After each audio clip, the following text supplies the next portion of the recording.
సులోచన గారు ప్రార్థనా గీతాన్ని పాడతారు. వైదేహి గారు ప్రభువుకు హారతిస్తారు. జై బాబండి. जय बरंडी जय निस्तर अवतार मेहर बाबा की जय। अवतार मेहर बाबा की जय। अवतार मेहर बाबा की जय। नमो मेहर बाबा अवतार नमो देव देवा। प्रभु नमो मेहर बाबा अवतार नमो देव देवा। अपार दिव्या कृपा सागरा अपार दिव्या कृपा सागरा सकल चराचर जगदोद्धार सकल चराचर जगदोद्धार नमो मेहर बाबा अवतार नमो देव देवा। प्रभु नमो मेहर बाबा अवतार नमो देव देवा। जोहारुलिवे श्री मेहेरु बाबा जोहारुलिवे श्री मेहेरु बाबा महिनि जनिंचिन मानव रूपा महिनि जनिंचिन मानव रूपा इह परानंद जीवनमीवा इह परानंद जीवनमीव भवभयभञ्जन परम पावन भवभयभञ्जन परम पावन नमो मेहर बाबा अवतार नमो देव देवा। प्रभु नमो मेहर बाबा अवतार नमो देव देवा। अज्ञानान्धत अंतमुजेसी अज्ञानान्धत अंतमुजेसी दिव्य विज्ञान दृष्टिन संगी दिव्य विज्ञान दृष्टिन संगी हरिषेद्वर्गमु अंतरिंपगा हरिषेद्वर्गमु अंतरिंपगा अव्यय मोक्षं बनुग्रहिंपुमु अव्यय मोक्षं बनुग्रहिंपुमु नमो मेहर बाबा अवतार नमो देव देवा। प्रभु नमो मेहर बाबा अवतार नमो देव देवा। अवतार मेहर बाबा की जय। अवतार मेहर बाबा की जय। अवतार मेहर बाबा की जय। जय मेहर बाबा అందరికీ జై బాబా. రజనీ గారు జై మెహర్ బాబా అండి మీకు. జై బాబా సులోచన చక్కటి ప్రార్థనా గీతంతో ఈ రోజు సహవాసం ప్రారంభించినందుకు జై మెహర్ బాబా. మనం గత కొన్ని రోజులుగా ప్రీతముడు చల్లగా చూస్తే అనే గ్రంథంలోని విశేషాలు తెలుసుకుంటున్నామండి. ఇందులో చాలా అద్భుతమైన ప్రేమికుల అనుభవాలు, వాళ్ళ జీవితాలలో బాబా ఎలా ప్రవేశించారు, బాబా ప్రేమను ఎలా పొందారు, ఇలాంటి అద్భుత విషయాలన్నీ కూడా మనం గత కొన్ని రోజులుగా తెలుసుకుంటున్నాం. ఈరోజు జిప్సీ తన యొక్క శాశ్వతమైన నివాస గృహాన్ని కనుగొన్నాడు అన్న విషయాన్ని బాలనాటి గారు మనకి తెలియజేస్తున్నారు. ఈ జిప్సీ అన్నతను ఎంజి శర్మ గారి యొక్క కుమారుట. ఆయన ఆయన జీవితంలో ఏం జరిగిందో మనం తెలుసుకుందాం అండి. ఈ చిన్న కథ ఆధ్యాత్మికంగా మనోహరమైంది, మధురమైంది అయినప్పటికీ జిప్సీ అనే పేరు గల ఒక యువకుని విషాద గాథ అంటున్నారు. అతను ఢిల్లీలో ఉండే ఎంజి శర్మ గారి యొక్క కుమారుడు. శర్మ పోలీస్ డిపార్ట్మెంట్లో ఒక ఉన్నతోద్యోగి. జిప్సీ ఉత్సాహవంతుడు, దృఢమైనవాడు. అతని కుటుంబంలో వారు, స్నేహితులు కూడా అతనిని చాలా ప్రేమించేవారు. కానీ అతనికి 19 సంవత్సరాల వయసు వచ్చినప్పుడు ప్రాణాంతకమైన కణితికి గురైనాడు అతడు. 1981 సంవత్సరం ఆగస్టు నెలలో ఆ వ్యాధి అతడిని పక్క మీద నుంచి లేవనీయలేదు. అతనింట్లో కేవలం చక్రాల కుర్చీలో కూర్చుని కదలగలిగేవాడు. ఏది ఎట్లా ఉన్నా అతడు తన శారీరక బాధలను ధైర్యంగా ఎదుర్కొన్నారు. సంతోషంగా ఉండేవాడు. వైద్యం చేయించినప్పటికీ అతని పరిస్థితి క్రమంగా క్షీణించింది. 1983 సంవత్సరం ఫిబ్రవరి 16 తేదీన అతడు అంతిమ శ్వాస తీసుకున్న రోజుకు 12 రోజుల ముందు అతను పక్క మీద విశ్రాంతి తీసుకుని ఉంటూ ఉండగా, వినిపిస్తుందా? వినిపిస్తుంది. వినిపిస్తుందమ్మా. జై బాబాజీ. అతడు పక్క మీద ఉండగా అతని తల్లి జిప్సీని పిలిచింది. అర్ధనిమిత నేత్రాలతో అతను నెమ్మదిగా, అమ్మా నన్ను ఎందుకు పిలిచావు అన్నాడు. అంటూ, అదిగో చూడు, ఇక్కడ ఈ గదిలో ఉన్నాడు, నేను ఆయనతో మాట్లాడుతున్నాను, నా ప్రశాంతతకు భంగం కలిగించకు అన్నాడు జిప్సీ. అంటే ఈ శర్మగారు అబ్బాయి సడన్ గా హెల్త్ ప్రాబ్లం వచ్చింది, అది సీరియస్ అయిపోయింది, క్రిటికల్ పొజిషన్ లోకి వెళ్ళిపోయాడు. చక్రాల కుర్చీ మీద ఉండేవాడు, కానీ ఎప్పుడూ ఆనందంగా ఉండేవాట. బాధను కూడా చాలా ధైర్యంగా ఎదుర్కొంటున్నాడు. ఒకరోజు అంటే ఇంక అతను తుది శ్వాస వదులుతాడడానికి ఒక 12 రోజులు ముందు అతడు పక్క మీద పడుకుని ఉంటే తల్లి పిలిచింది, ఏంటి పలకట్లేదు ఓలకట్లేదు అని. అప్పుడు అతను అంటున్నాడు, ఎందుకమ్మా నన్ను డిస్టర్బ్ చేస్తావు అంటున్నట్ట. నేను ఒకరితో మాట్లాడుతున్నాను, నా ప్రశాంతతకు ఎందుకు భంగం కలిగించావు అని అడిగాట. ఈ మాటలు అని అతడు మళ్ళీ కళ్ళు మూసుకుని ఆ సంభాషణ అంతటితో ఆపేశాడు. ఇంట్లో ఉన్న వాళ్ళంతా మిక్కిలిగా ఆశ్చర్యపడ్డారు. అతని ఉద్దేశం ఏంటి? ఈ బాబా మెహర్ ఎవరు? ఆ ఇంట్లో ఎవరో ఆ పేరు అంతకు ముందు వినలేదు. అంటే అతని మాటలతో చెప్తున్నాడు అనమాట, నేను బాబా మెహర్తో మాట్లాడుతున్నాను, నన్ను ఎందుకు డిస్టర్బ్ చేస్తావు. ఆ మాట ఫస్ట్ టైం విన్నారు వాళ్ళ ఫ్యామిలీ మొత్తం. అసలు ఈయనెవరు? ఆ ఇంట్లో ఎప్పుడు ఆ పేరు వినలేదే అని ఆశ్చర్యపోతున్నారు వాళ్ళు. జిప్సీ యొక్క పరిస్థితి క్షీణిస్తూనే ఉంది. ఆ రోజుల్లో నిజానికి అతనేమీ తినటం లేదు. ఫిబ్రవరి 28వ తేదీన సుమారుగా మధ్యాహ్న ప్రాంతంలో అతని సోదరి కళ్ళ నిండా నీళ్లు నింపుకొని అతనిని లేపి ఏదైనా తిని మాట్లాడమని అడిగింది. చివరికి అతను తనలో తానే అర్ధరహితంగా ఏదో గొణుక్కుంటూ మళ్ళీ బాబా నామాన్ని తలుస్తూ కళ్ళు తెరిచాడు. నీవు ఎవరిని గురించి మాట్లాడుతున్నావు జిప్సీ? బాబా మెహర్ ఎవరు అని అతని సోదరి అడిగింది. నీకు కనబడటం లేదా? బాబా మెహరు తన పొడుగాటి తెల్లని దుస్తులు ధరించి ఇక్కడ ఈ గదిలో నిలబడి ఉన్నాడు అన్నత స్పష్టంగా, అంటే చూస్తున్నట్టుగానే, బాబాని చూస్తున్నట్టుగానే చెప్తున్నాడు. దాంతో వాళ్ళ సిస్టర్ వాళ్ళందరూ కూడా ఆశ్చర్యపోతున్నారు. అంటే ఏం తింటం లేదు, అలాని బాధపడటం లేదు, కళ్ళు మూసుకుని పడుకుని ఉన్నాడు. ఆఖరికి ఒకసారి సిస్టర్ అడిగింది, కొంచెం ఏదైనా తినేసి పడుకో అంటే అతను చెప్తున్నాడు అనమాట, నాకు కనిపిస్తున్నాడు, మీకెందుకు కనిపించటం లేదు అడుగుతున్నాడు అతను. జిప్సీ యొక్క మనసు భ్రమించిందేమో అని అతని తల్లి అనుకుంది. కానీ అతడు మళ్ళీ, అమ్మా నేను బాబా మెహర్తో ఉన్నాను, నేను చాలా ప్రశాంతంగా ఉన్నాను, కనుక నీవు విచారపడకు అని అన్నాడు జిప్సీ. అంత్య సమయం వచ్చిందని దృఢపరుచుకుని ఆమె ప్రేమాస్పదంగా, నాయనా జిప్సీ, ఇది నీకు భగవంతుని నామస్మరణ చెయ్యవలసిన సమయం, రామా రామా అని స్మరించు అని అన్నది తల్లి. అతనందుకు, అమ్మా నేను రాముని పేరు ఎందుకు తెలవాలి? అదిగో చూడు, బాబా మెహరు స్వయంగా నన్ను తనతో తీసుకువెళ్ళడానికి వచ్చాడు, నేను ఆయనతో వెళ్ళిపోతున్నాను అని జవాబు చెప్పాడు జిప్సీ. తర్వాత జిప్సీ చేతులు పైకెత్తాడు, వేళ్లు ముడుచుకున్నాడు, శాశ్వతంగా కళ్ళు మూసుకున్నాడు.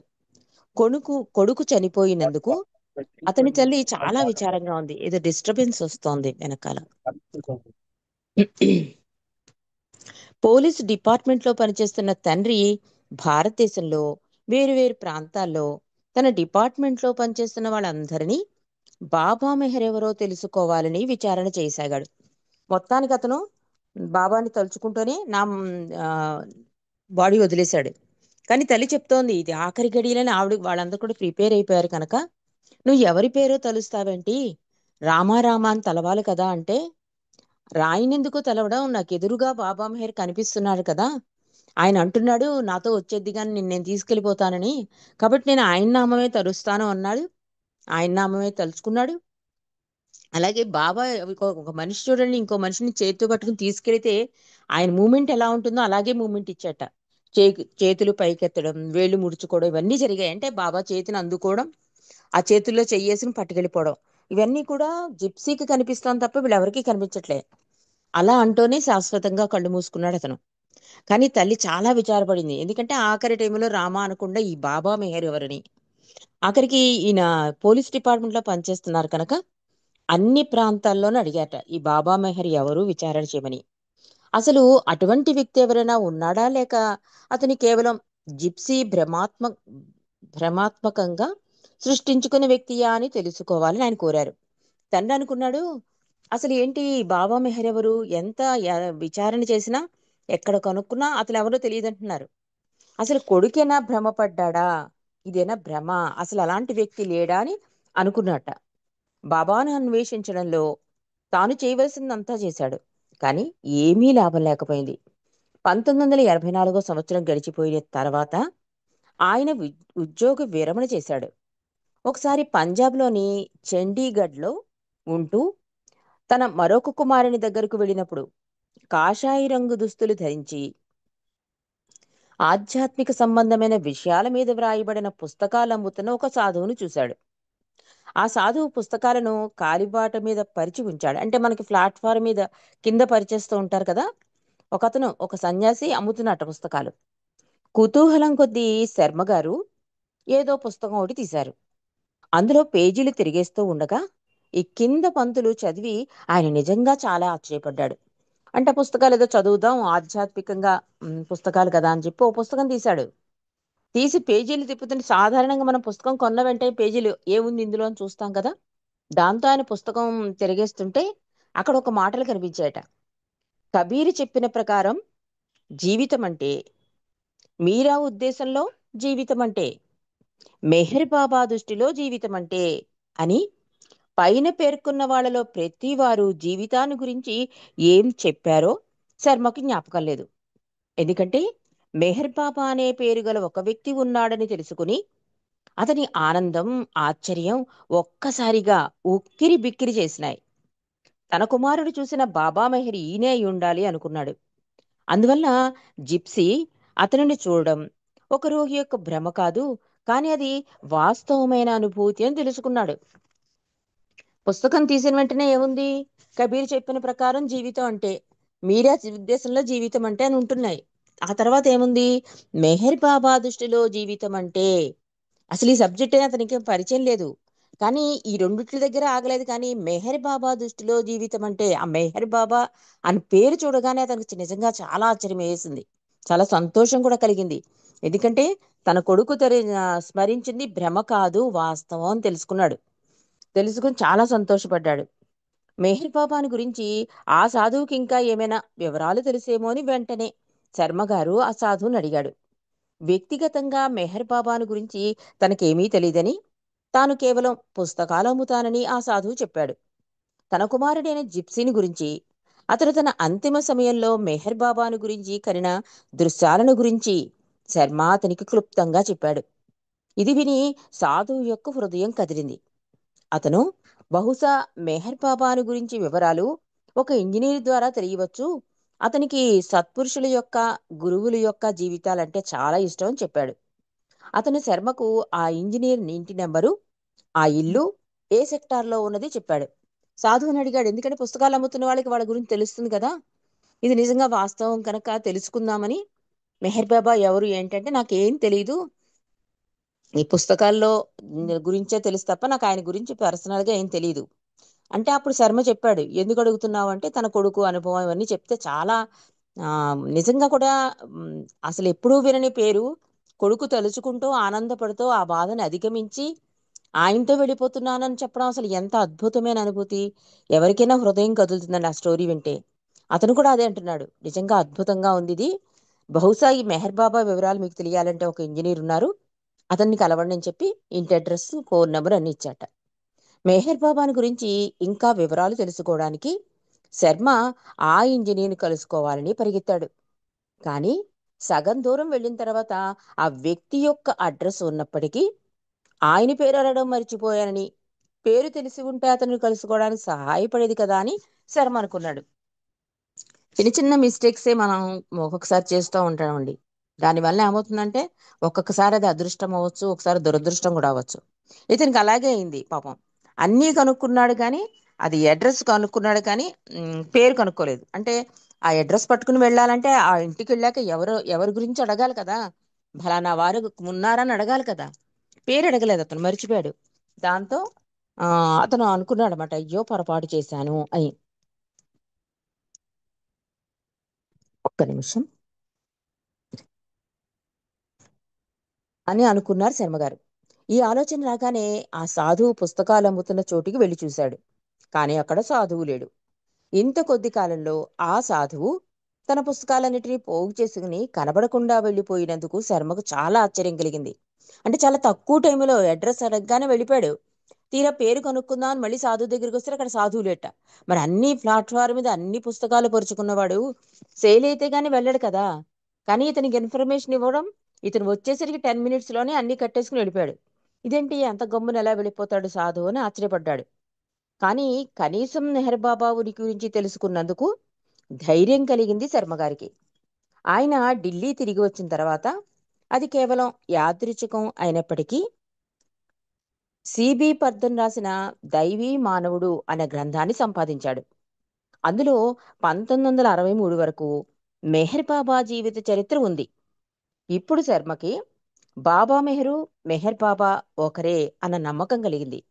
ఎందుకంటే ఆ గ్రంథంలో బాబా బొమ్మ ఒకటి ఉంది. అందులో బాబా పొడుగాటి తెల్లని దుస్తులు అంటే సాద్రా ధరించి ఉన్నారు. అంతవరకు శర్మ తన అన్వేషణల గురించి తన భార్యకి చెప్పలేదు. ఎందుకంటే బాబా మెహర్ ఎవరో ఒక గొప్ప వ్యక్తి అని, తన కుమారుడు అతని చివరి క్షణాల్లో ఆ వ్యక్తిని చూచే భాగ్యాన్ని పొందాడని, ఆమెకున్న నమ్మకాన్ని పోగొట్టాలని శర్మ కోరుకోలేదు. కానీ ఇప్పుడు ఆయన బాబా యొక్క బొమ్మను ఆమెకు చూపాడు. ఆమె తన యొక్క నమ్మకం సరైందని తెలుసుకుని చాలా సంతోషించింది. వారిద్దరూ అప్పుడు మెహర్ బాబా వద్దకు వెళ్లాలని అనుకున్నారు. బాబా యొక్క ప్రస్తుత కార్యకలాపాలను గురించి కానీ, ఆయన ఉండే ప్రదేశాన్ని గురించి కానీ వారికి ఏమీ తెలియదు. కానీ ద గాడ్మెన్ గ్రంథంలో మహారాష్ట్ర స్ట్రీట్లో అహ్మద్ నగర్ దగ్గర ఉన్న 2 ఆశ్రమాలు మెహరాబాదు, మెహరాజాదు ఉన్న దేశ పటం ఒకటి ఉంది. అందుకే మనకి ప్రతి పుస్తకంలో కూడా అడ్రస్ నెక్స్ట్ బ్యాక్ సైడ్ బాబా సమాధి కానీ ఇట్లా వేస్తూ ఉంటారండి. ఇలా కొత్త వాళ్ళకి చాలా ఈజీ అయిపోతుంది బాబా దగ్గరికి వెళ్ళడానికి. అది 1983లో కనుక అప్పుడప్పుడే ఇంకా కమ్యూనికేషన్స్ బాబా గురించి ఇన్ఫర్మేషను, బాబా గురించి తెలుసుకోవాలని కొత్తగా వస్తూ ఉన్నారు ప్రేమికులు. ఇతని భాగ్యం ఏంటంటే ఈ పుస్తకం దొరకడం, ఈ గాడ్మెన్ అనే పుస్తకం దొరకడంతో అతను చాలా సంతోషించాడు. ఇది భ్రమ కాదు, వాస్తవం అని తెలిసింది. అలాంటి వ్యక్తి ఉన్నాడని తెలిసింది. అతను మహానుభావుడిని, గొప్ప వ్యక్తిని కూడా తెలిసిపోయింది. ఎందుకంటే 1963 వరకు ఆ జీవిత చరిత్ర ఉంది కనుక, ఆ పుస్తకంలో తన కొడుకు చెప్పిన ఆ దుస్తులతో బాబా ఫోటో ఉంది కనుక వెళ్ళి భార్యకి చెప్పాడు. ఇన్నాళ్ళు అనుకుంటుంది భ్రమ కాదు, నీ నమ్మకమే నిజమైంది, అలాంటి ఒక మహానుభావుడు ఉన్నాడు అని భార్య కూడా చూపించడం, ఆవిడ కూడా చాలా సంతోషించింది. ఎందుకంటే కొడుకు వెళ్ళింది ఆ మహానుభావుడి దగ్గరికనే నమ్మకం ఆవిడలో ఉంది కనుక. ఆఖరికి అడ్రస్ కోసం చూస్తే ఈ 2 ఆశ్రమాల అడ్రస్లు ఉన్నాయి.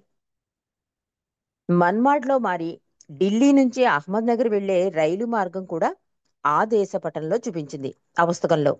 ఏమీ ఆలస్యం చేయకుండా మెహర్ బాబా దగ్గరకు వెళ్ళాలని జిప్సీ యొక్క తల్లి ఆదుర్దాగా ఉంది. అంటే ఇంకా ఆవిడ బాబా ఉన్నారనుకుంటోంది. ఎందుకంటే 63 వరకే ఆయన లైఫ్ స్టోరీ ఉంది కనుక. శర్మ, ఆయన భార్య, వారి కుమారులో ఒకడు మెహర్ బాబాను కలుసుకోవడానికి అహ్మద్ నగర్కు ప్రయాణమై 1985 సంవత్సరం ఫిబ్రవరి 27వ తేదీన వారు రైల్వే స్టేషన్కి చేరుకున్నారు. మెహర్ బాబా యొక్క ఆశ్రమాలను గురించి ఎవరిని అడగాలో శర్మకు తెలియదు. అప్పుడు రైల్వే ప్లాట్ఫారం మీద ఉన్న ఒక పలహారశాలలో ఫ్రేమ్ కట్టి ఉన్న మెహర్ బాబా ఫోటోను ఆయన చూశారు. ఆశ్రమం అడ్రస్ గురించి శర్మ ఆ పలహారశాల యజమాని అడిగాడు. ఆ దుకాణదారుడు వారిని ఆరంగాం దగ్గర ఉన్న మెహరాబాద్కు వెళ్ళమని చెప్పాడు. ఆ రోజు మధ్యాహ్నం దాటిన తర్వాత ఆ కుటుంబం మెహరాబాద్కి చేరుకున్నారు. కింద మెహరాబాద్లో వారికి వసతి ఇచ్చారు. ఆ నెల 25వ తారీఖు జరిగిన మెహర్ బాబా జన్మదిన వేడుకల్లో పాల్గొనడానికి అక్కడికి వచ్చిన భారతీయులు, పాశ్చాత్యులు పెద్ద గుంపు వారు చూశారు వీళ్ళు. ఆ పరిసరాలలో ప్రేమపూర్వకమైనటి హృదయపూర్వకమైనటువంటి ఆ ఒక భావం ఆ వాతావరణం అంతా నిండి ఉంది అని చెప్తున్నారు. ఆ భక్తిపూరితమైన ఆ వాతావరణంలో ఆ కుటుంబాన్ని కొండ మీద ఉన్న అవతార్ మెహర్ బాబా యొక్క సమాధి వద్దకు తీసుకుని వెళ్లారు. ఎల్లప్పుడూ అక్కడ ఉన్నటువంటి బాబా యొక్క ఉనికి వారి హృదయాలను సృశించింది. మెహరాబాద్ నివాసి అయిన దాల్ దస్తూర్ వారితో సంక్షిప్తంగా మాట్లాడింది. ఆమె జిప్సీ యొక్క మరణాన్ని గురించి, అతడు మెహర్ బాబాని గురించి చెప్పడం వల్ల శర్మ కుటుంబం మెహరాబాదుకు వచ్చినట్లు ఆమె విన్నది. వాళ్ళు శనివారం ఉదయం తిరిగి వెళ్ళిపోదాం అనుకున్నారని కూడా ఆమె తెలుసుకుంది. బాబా యొక్క గృహమైన మెహరాజాదుని దర్శించడం వాళ్ళు వదులుకోకూడదని ఆమె వాళ్లకు సూచించింది. మెహరాబాద్లో ఉన్న ఇతర బాబా ప్రేమికులను తీసుకుని మరునాడు స్పెషల్ బస్సు ఒకటి వారిని కూడా తీసుకుని వెళ్తుందని ఆమె చెప్పింది. వారు సంతోషంగా ఒప్పుకున్నారు. నిజానికి ఈ అవకాశం బాబా వారికి ప్రసాదించిన అదనపు వరం అని వారు అంగీకరించారు. అక్కడ జాల్దస్తులు ఉంటారు కదా, డాలీ, మనందరికీ తెలుసు. ఆవిడ చెప్పింట, ఆవిడ ద్వారా ఆవిడికి తెలిసింది వీళ్ళు ఎలా వచ్చారు బాబా దగ్గరికి, వాళ్ళ కుమారుడు చనిపోవడం ఇవన్నీ తెలుసుకుంది. ఆవిడ అంటే బాబా యొక్క ప్రేరణ, ఆయనే రప్పించుకున్నారు వీళ్ళని ఇక్కడికి. ఆవిడ ఏం చెప్తోందంటే, మీరు శనివారం వెళ్ళిపోయే కన్నా మెహరాజాద్ కూడా చూసి వెళ్ళండి. స్పెషల్ బస్సు వేస్తారు, వాళ్ళే తీసుకెళ్తారు, వాళ్ళే మళ్ళీ తీసుకొచ్చేస్తారు కనుక ఈ అవకాశాన్ని వదులుకోకూడదు అని చెప్పింది. వాళ్ళు చాలా ఆనందంగా ఒప్పుకున్నారు. ఎందుకంటే బాబా నడియాడిన ఆ ప్లేస్ని కూడా చూడాలని వాళ్ళు అనుకున్నారు. వాళ్ళు శనివారం ఉదయం తిరిగి వెళ్ళిపోదాం అనుకున్న జాల్దస్తూరి చెప్పేసరికి కంపల్సరీగా ఆ మెహరాజాద్ కూడా వెళ్ళాలని వాళ్ళు కూడా చాలా సంతోషంగా అంగీకరించారు. మరి మెహరాజాద్ వెళ్ళాక వాళ్ళకి జరిగిన అనుభవాన్ని రేపు మనం తెలుసుకుందామండి. అంటే గబగబా చదివే కన్నా ఇలాంటి అనుభూతులు చాలా నిదానంగా మనం మన మనసు ఎందుకంటే రకరకాల పోతూ ఉంటుంది. హృదయానికి హత్తుకునేలా జరిగే సంఘటన గనక దాన్ని హృదయపూర్తిగా వినడానికి మనం ప్రయత్నం చేద్దాం. మిగిలిన విశేషాలు రేపు తెలుసుకుందాం. అవతార్ మెహర్ బాబాకి జై. జై బాబా. వైదేహి గారు, జై వైదేహి గారు, జై బాబా. ఓకే, జై బాబా పాడండి. జై బాబా. అవతార్ మెహర్ బాబా की जय. आदि सचेतना शांति निकेतन नमो ब्रह्मा वो मेहरु प्रभु हारति अपनाओ मेहरु प्रभु हारति अपनाओ प्रेम दीप में ही ये जलाऊं निबिड़ा अंधेरा मिटता पाऊं अपना सब कुछ तुम है चढ़ावो तुम मुझको सरसावो मेहर प्रभु हारति अपनावो आदि सचेतन शांति निकेतन नमो ब्रह्मावो मेहरु प्रभु आरति अपनावो जीवन की हर सांस हमारी बन जाए प्रभु गति तुम्हारी हे करुणा कर लीलाधारी तुम करुणा बरसाओ मेहर प्रभु आरति अपनावो आदि सचेतन शांति निकेतन नमो ब्रह्मावो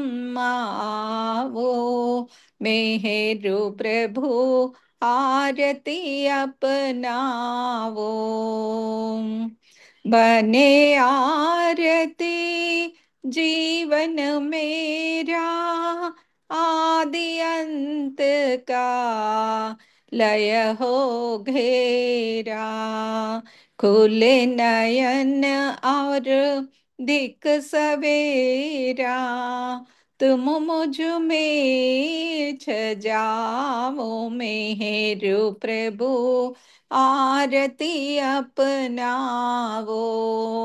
आदि सचेतन शांति निकेतन, नमो ब्रह्मा वो मेहरु प्रभु, आरती अपनावो।